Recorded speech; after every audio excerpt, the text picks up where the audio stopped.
to Pete Hegseth, Secretary of Defense and guy whose favorite cologne is roofie. He's been axing a bunch of medical research programs for veterans that he claims are boondoggles. But when Senator Dick Durbin called him out on it yesterday, he gave a specific example of waste, and it was very specific. Give me an example of a boondoggle in medical research in there are defense health. I mean, we're talking about some stuff I shouldn't say in public. You know, marbles in the rear ends of cats, tens of millions of dollars.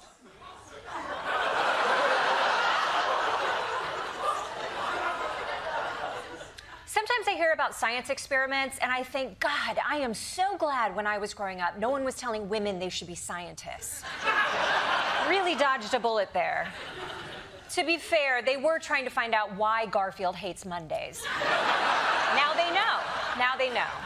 Also, anyone who has cats knows that this isn't the weirdest idea ever. I mean, they are constantly showing us their buttholes.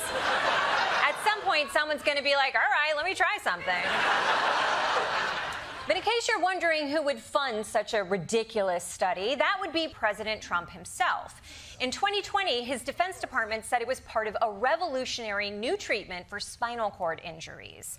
And that's the thing about science. It's easy to make it sound made up and stupid. It's not airtight like the Bible.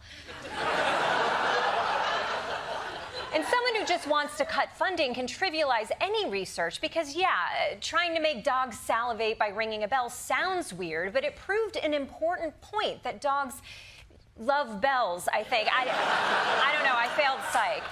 But this is a great example of how anti-science the Trump administration is. When Pete Hegseth talks about science, he makes it sound stupid. And when RFK Jr. talks about it, he makes it sound like someone dropped a fork in the garbage disposal.